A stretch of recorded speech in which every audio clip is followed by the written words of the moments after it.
तो एक चर्चा तो ये थी कि गीता में भगवान श्री कृष्ण ने अर्जुन को ये कहा था। अर्जुन ने जब इच्छा प्रकट की थी कि मैं आपके दिव्य और विराट स्वरूप को देखना चाहता हूँ, तो भगवान श्री कृष्ण ने कहा था कि तुम इन चर्म चक्षुओं से नहीं देख सकते, दिव्य दृष्टि की जरूरत पड़ेगी, वो मैं तुम्हें देता हूँ। दोबारा रिपीट कीजिए शॉर्टकट में। क्या हम लोगों को भगवान की कृपा की जरूरत है दिव्य दृष्टि के लिए या ज्ञान दृष्टि के लिए? एक ये प्रश्न था। अपने से नहीं हो सकता है क्या? और दूसरा था कि जब हम लोग समाधि के लिए प्रयत्न करते हैं तो पहले इसका उत्तर है कि बिना ईश्वर की कृपा से आपका जीवन ही नहीं है। आपका अगर एक श्वास भी चल रही है तो ये भी ईश्वर की कृपा से ही तो चल रही है, पहला नंबर। दूसरा नंबर, जो आप कह रहे हो ज्ञान चक्षु खोलने की, विचार कीजिए, ज्ञान चक्षु किससे खुलेगा? तो विवेक से। अब विवेक क्या है? बुद्धि से मिलेगा, प्रकट होगा। और बुद्धि है किसकी? ये तो गॉड गिफ्ट है ना। जिसके अंदर कम बुद्धि होती है उसके तो चक्षु खुल ही नहीं सकते। किसी को एक बार समझाओ वो उसको तुरंत ही समझ में आ जाता है। किसी को बार बार समझाते रहो फिर भी समझ में नहीं आता। क्यों? इसका यही कारण है कि जैसे जिसके पास जैसी बुद्धि है उसी हिसाब से वो ग्रहण कर पाता है। तो ये तो ईश्वर की कृपा हुई। दूसरा नंबर, यदि आप अपने ज्ञान चक्षु खोलना भी चाहते हैं तो ज्ञान चक्षु खोलने के लिए भी बाहर के भी सहयोग की आवश्यकता पड़ेगी।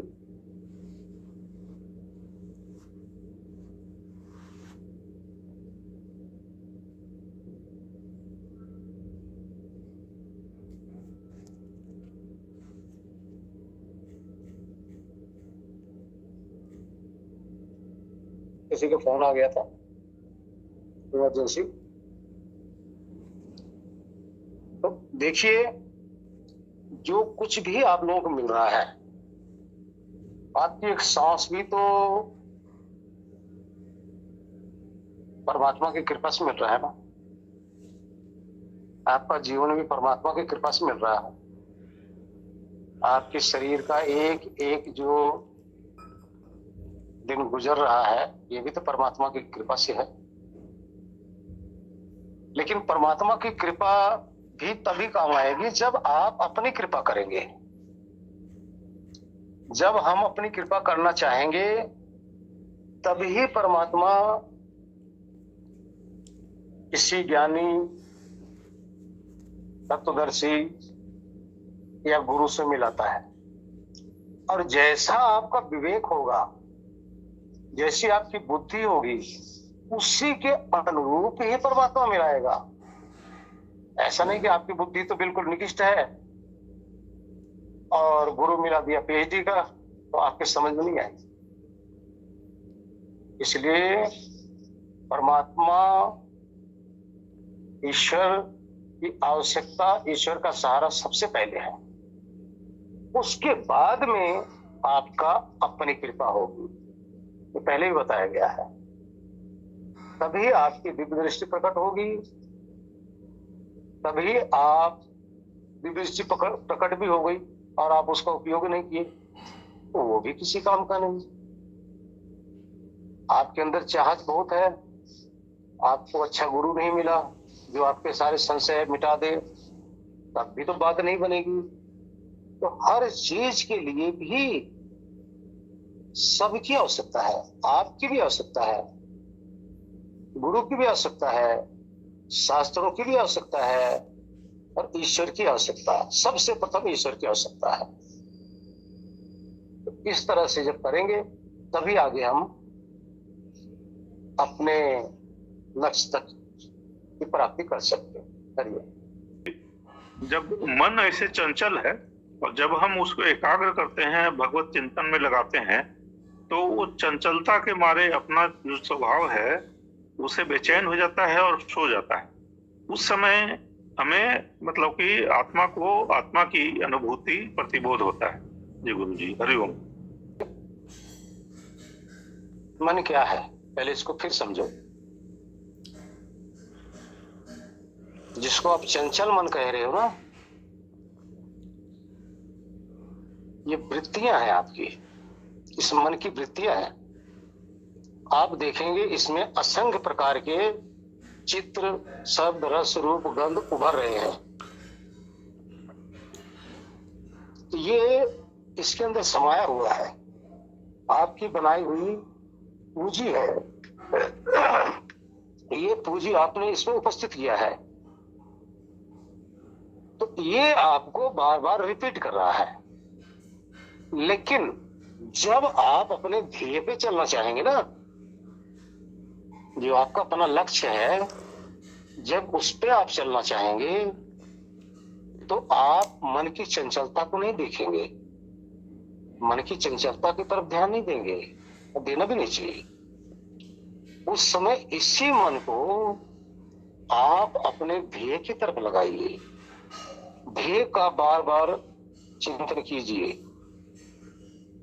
ध्येय के विषय में विचार कीजिए, उसका चिंतन कीजिए, स्मरण कीजिए, सुमरन कीजिए। तब आपका जो आप कह रहे हैं मन चंचल है, चंचल नहीं, असंख्य वृत्ति आ रही है, तब आपकी ये वृत्ति चालू हो जाएगी।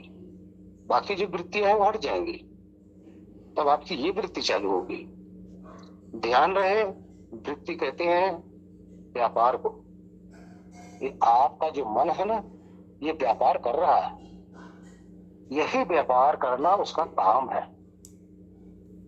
अब आप इसके व्यापार को आप बदल देंगे, रूपांतरित कर देंगे, तो जो इसके अंदर व्यापार ऑलरेडी चल रहा है, जो इसमें समाया हुआ है, तो वही जब इसको आप बदल के क्रिया में आप लगा देंगे ना, जो आप चाहते हैं वो क्रिया करने लग जाएगा। ऐसा नहीं कि मन आपको अपनी क्रिया में लगाएगा। मन आपको अपनी क्रिया में तब लगाएगा जब आप मन से कार्य नहीं ले रहे। मन से कार्य लेने लगेंगे तो आपका कार्य करेगा। जैसे आप चिंतन करना चाह रहे हैं तो चिंतन करेगा, लेकिन जैसे ही चिंतन आपने छोड़ा, फिर वो लग जाएगा जो अंदर खुरापात भरी पड़ी है। इसलिए आप आत्मा का चिंतन कर लो, ईश्वर का चिंतन कर लो। हाँ, ये ध्यान रहे कि जब भी आप ये नया चिंतन करेंगे, क्योंकि नए चिंतन का इसके अंदर संस्कार तो है नहीं, अभी समाया तो है नहीं, बना तो है नहीं। वो जो चिंतन है पुराना बार बार बीच बीच में आता रहेगा। अब आपने पुराने को पे गौर नहीं करना और नए पे लगा के रखना। देखिए, जब आप किसी कार्य की तरफ चलते हैं, इंद्रियों को प्रेरित करके आप चलने लग जाते हैं, तो आप अपने मार्ग की तरफ भी चल रहे होते हैं, अपने रास्ते पे चल रहे होते हैं। अनुभव करेंगे कि रास्ते पे चलते हुए भी आपके अंदर कितने और भी विचार आ रहे हैं, लेकिन रास्ते पे भी तो आप चल रहे हैं ना। रास्ते पे चल रहे हैं, ये मन यहाँ आपका सहयोगी है। जब आप रास्ता सामने देख रहे हैं, एक आदमी ड्राइविंग कर रहा है, ध्यान रखना, कार चला रहा है, बाइक चला रहा है, उसकी वृत्ति, उसका मन लगा हुआ है। कहाँ लगा है? रास्ते पे। रेड लाइट आ रही है, ट्रक आ रहा है, कार आ रही है, साइकिल आ रहा है, पैदल कोई जा रहा है, तो देख रहा है ना, बचा रहा ना अपने आप को। किसके द्वारा? ये मन के द्वारा तो बचा रहा है। ऐसा क्यों कर रहा है? कि अब मन को अपने कंट्रोल में ले रखा है, मन को अपने मार्ग पे चला रहा है या कंट्रोल कर रहा है। लेकिन जैसे ही वो रास्ता देखना बंद किया, नहीं कि अंदर विचार शुरू हुए, और जैसे विचार शुरू हुआ कि एक्सीडेंट शुरू हुआ। क्यों? क्योंकि आपने मन को छोड़ दिया, मन से काम लेना बंद कर दिया, और काम लेने वाले आप ही हैं। इस तरह से करते रहेंगे तो यही मन आपका मित्र है, और यही मन आपका शत्रु भी है। ध्यान रखना, अगर इससे काम लेंगे तो मित्र बन जाएगा, इसको खुला छोड़ देंगे तो शत्रु बन जाएगा। शत्रु का अर्थ है जो इसके अंदर समाया हुआ वो दिखाता रहेगा। अब आप उसके अधीन हो गए। जब कार्य ले रहे थे ये मन आपके अधीन था। इस तरह से अनुभव करो। हरिओम। कोर्ट में ऐसे ही बोल रही हूँ कि आचार्य जी, जैसे और सब तो आपने बता दिया, लेकिन आप तक ऐसे पहुंच नहीं पा रहे हैं कि आप जैसे आंसर दे रहे हैं सब है। तो आपने तो बहुत सालों तक की है ये सब है। जी तो आप छोटा सा बताएं कि हम क्या करें। देखिए, आप अपने ज्ञान का वर्धन कीजिए, अर्थात एक तो ज्ञान प्राप्त करते रहिए। जो सत्य है उसका अनुभव करते रहिए, जो असत्य है उससे छूटते रहिए। सत्य और असत्य का ये संसार में जो है इसका विवेक करके सत्य को ग्रहण करते रहिए, असत्य को त्यागते रहिए। उसके बाद में आप ध्यान में बैठ के जो आपको बताया जा रहा है वहां अनुभव कीजिए। और जब तक आपको अनुभव नहीं होगा तब तक आप प्रश्न का उत्तर देने के लायक कैसे रहेंगे? तो पहले आपको जानकारी होनी चाहिए ना। तो अब इसके लिए आपके ऊपर निर्भर करता है कि आप कितना इसको जान रहे हैं, कितना आपकी पहुंच हो गई है, कितनी समझ आप में आ गई है। जितनी समझ आ गई उसका उत्तर तो आप देंगे ना। जो नहीं आई वो अभी आपसे वंचित है, उसका भी प्रयत्न कीजिए। दूसरा नंबर, इस संसार में आत्मा ना कोई छोटी है ना कोई बड़ी है, सब एक बराबर है। मूल रूप से, स्वभाव से, स्वरूप से एक जैसी ही है, अंतर कुछ नहीं है। लेकिन संसार में जो अंतर दिख रहा है ना समस्त आत्माओं में, वो सिर्फ ज्ञान का ही अंतर है, समझ का ही अंतर है। जो जिस लाइन में अपने आप को लगाकर उधर की समझ करने लगा तो उसको समझ आने लगी। अब आप देखिए, हम इस लाइन के विषय में, इस मार्ग के विषय में हमें जानकारी है, संसार समाज के विषय में हमें बिल्कुल जानकारी नहीं है। थोड़ी बहुत है, ऐसा नहीं वो नहीं है, लेकिन इतनी अधिक नहीं है। क्यों? कभी हम किसी के पास बैठते नहीं, किसी के साथ करते नहीं, और करते भी हैं तो उनका जो विषय होता है सांसारिक होता है, मायावी होता है, काम क्रोध मोह लोभ का होता है, ईर्ष्या द्वेष का होता है। अब उसकी हमारे अंदर तो रुचि नहीं है, तो हम उनके साथ क्यों बैठेंगे? ये चीज हमें चाहिए नहीं।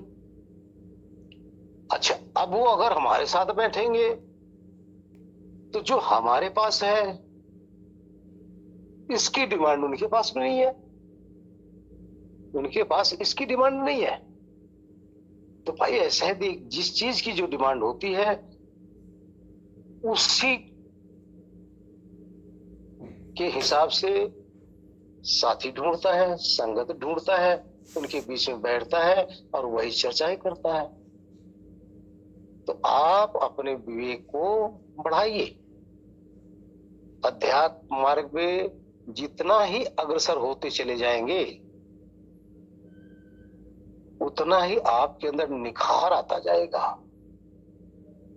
अब आप पूर्ण रूप से स्वरूप स्थिति हो जाएगी, आपकी आत्मज्ञान हो जाएगा। तो अब देखिए, कोई कहीं से प्रश्न करेगा, जब आपको पता होगा तभी तो आप उसको उत्तर दे पाएंगे ना। देखिए, इसका भी एक प्रमाण होता है। कोई किसी किताब को पढ़ा हुआ है, किसी अध्यात्म शास्त्र को पढ़ा हुआ है, अगर उसके सामने उसका प्रश्न आप करेंगे तो वो उतना ही उत्तर दे पाएगा जितना उसने पढ़ा है उस किताब के अंदर, शास्त्र के अंदर। लेकिन जो गया हुआ है वो शास्त्र को छोड़ देता है, त्याग देता है। जो गया हुआ है तो वो वहां की व्याख्या करेगा, जो पढ़ा है वो पढ़ने की व्याख्या करेगा, जो सुना है वो जो सुना हुआ है उसकी व्याख्या करेगा। तो इसलिए आप वहां पहुंचिए। पहुंचने का अर्थ है उस तत्व का साक्षात्कार कीजिए, तब आपसे कुछ भी वंचित नहीं रहेगा। पूरा भेदी हो जाएंगे आप, पूरा भेद आपको पता चल जाएगा, तभी आप उत्तर दे पाएंगे। अन्यथा अहंकार बस उत्तर देना भी चाहेंगे ना, तो आप अपने अहंकार के कारण से उत्तर दे रहे हैं, लेकिन यथार्थ वहां जो है वो आप बता नहीं पाएंगे। जब गए ही नहीं तो कैसे बता पाओगे ना। कहते हैं जिस रास्ते गए ही ना उस रास्ते को कैसे बताओगे। लेकिन ध्यान रहे, आज यही हो रहा है। जो गया नहीं वही रास्ता बता रहा है, जो गया नहीं वो ढिढोरा पीट रहा है, और जो गया है वो शांत हो जाता है। उसको क्या जरूरत है ढिढोरा पीटने की भाई, वो तो शांत हो जाएगा। कोई जिज्ञासु आएगा, पूछेगा कोई तो रास्ता बता देगा, नहीं पूछेगा तो जहां के विषय में कोई प्रश्न करेगा वो वहां पे ठहरा रहेगा, वो अपने आत्मज्ञान में मस्त रहेगा, मग्न रहेगा, सबसे छूटा हो रहेगा। इस बवंडर से उसको क्या लेना देना, क्योंकि उसको अहंकार की क्या जरूरत है। फिर अहंकार से कोई मतलब नहीं होता। अहंकार तो वही करता है जो ज्ञानी नहीं है, जो जानकार है वो अहंकार नहीं करता। हरिओम। कोई आदमी, कोई ज्ञानी अपने ज्ञान को कहीं हाँक रहा है, किसके सामने? जो उससे कम है। लेकिन जैसे ही उससे उत्तम ज्ञानी उसके सामने आ जाता है तो वो मौन हो जाता है, यानी बोलती बंद हो जाती है। क्यों? क्योंकि उसका जवाब नहीं दे सकता। सो बात आई ना कि जो आप किताब पढ़ रहे हैं वो किताब तक सीमित है। पहले ही बताया गया ना कि आपको किसी लाइन के विषय में, किसी मार्ग के विषय में किताबें दे दिया जाए, खूब पढ़ लो, खूब पढ़ लो। मान लो आप डॉक्टरी कर रहे हैं, पढ़ाई कर रहे हैं, उसका हर चीज आप थ्योरी रूप में तो आप पढ़ ले रहे हैं, लेकिन प्रैक्टिकल तो आपको पता नहीं है। प्रैक्टिकल जब आपके सामने वो बॉडी अगर आ जाएगी, वो पार्ट्स आ जाएगा, तो वहां तो आपने देखा ही नहीं ना, आप तो किताबों में देखा है ना। तो जब तक आप पोस्टमार्टम नहीं करेंगे तब तक अंदर का जो पार्ट्स है आप नहीं देख पाएंगे। तो ये साक्षात्कार क्या है? डायरेक्ट जाकर स्वयं पोस्टमार्टम करना। शास्त्र क्या है? उस पोस्टमार्टम के विषय में पढ़ना। अब आप बताइए, आपको ड्राइविंग के विषय में बहुत कुछ पढ़ा दिया जाए, खूब किताबों को रट्टा मार लो, ब्रेक ऐसे लगता है, क्लच ऐसे लगता है, स्टीयरिंग ऐसे पुश की जाती है, ऐसे जाता है, ऐसे घुमाया जाता है। आप पढ़ के आप ड्राइवर बन जाएंगे? हाँ जी, बन सकते ड्राइवर। उसमें क्या होगा? आपको जब स्टीयरिंग पे बिठा दी जाएगी ना, तो आप ठोक मारोगे किसी को, क्योंकि एक्सपीरियंस आपके पास नहीं आया है। तो अब पढ़ना और अनुभव, प्रैक्टिस में ये फर्क है। दूसरा एग्जांपल, आप तैरने के विषय में खूब पढ़ लो, खूब पढ़ लो कि कैसे तैरा जाता है, कैसे हाथ मारा जाता है पानी के ऊपर, कैसे पांव किया जाता है, किस तरह से गर्दन रखी जाती है। आप पढ़ लो। क्या आपको तैरना आ गया? लेकिन जब आपको नदी में डाल दिया जाए तो आप डूबोगे, तैर नहीं पाओगे भाई। अगर आपको किताब न दी जाए, तैरने के विषय में किताब न दी जाए, और आपको डायरेक्ट तैराना शुरू कर दिया जाए, तो किताब आप लिख सकते हो कि नहीं? क्योंकि आप तैराकी हो गए, आप तैरना जानते हो। जानोगे नहीं, पढ़ोगे, कुछ नहीं हासिल होने वाला, डूबोगे। इसलिए तैरना सीख लो। जब तक कोई किताब नहीं छोड़ता, ध्यान रखना, कितने को हम देखते हैं सिर्फ शास्त्रों में ही, किताबों में ही अटके पड़े हैं, सारा दिन सारी रात पढ़ रहे हैं, लेकिन चल नहीं रहे हैं जहां जाना चाहिए। अंदर डुबकी लगाना है ना, अंदर डुबकी लगा नहीं रहे हैं, बस डुबकी लगाने के विषय में पढ़ रहे हैं। अब आप बताइए, जैसे तैरने की बात आई, तो जब वहां जाओगे तब ज्ञान होगा, या पढ़ लोगे तब आत्मज्ञान होगा? क्योंकि किताब के अंदर आत्मा नहीं है, ध्यान रखना। किताब के अंदर ईश्वर नहीं है। ईश्वर जहां है वहां जाना पड़ेगा साक्षात्कार करने के लिए। आत्मा जहां है वहां ठहरना पड़ेगा, उसका साक्षात्कार करना पड़ेगा। उसके बाद में समस्त किताबें, समस्त शास्त्र आपके मुख से निकलेंगे। ब्रह्मा के 4 मुख क्यों कहे गए?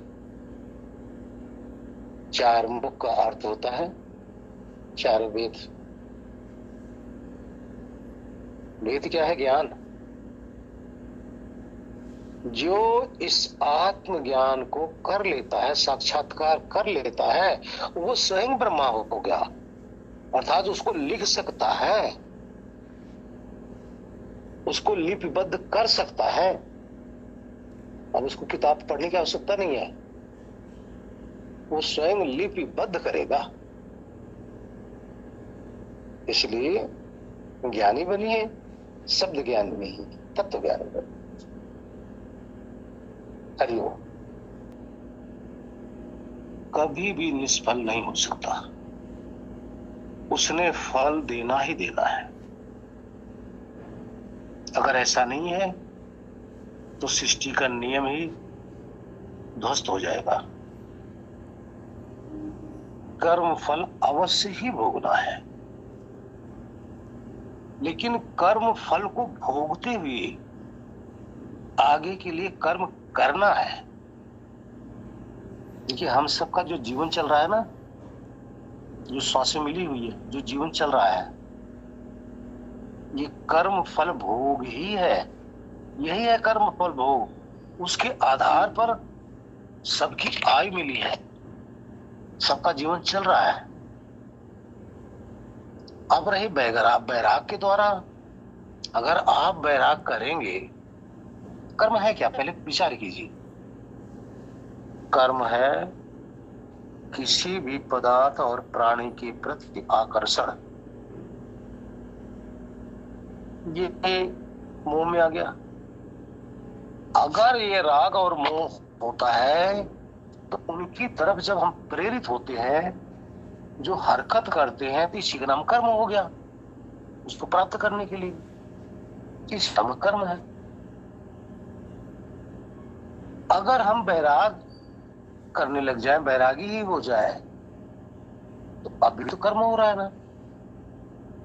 पहले वाला जो कर्म था वो राग युक्त था, अब वाला जो कर्म है बैराग युक्त है।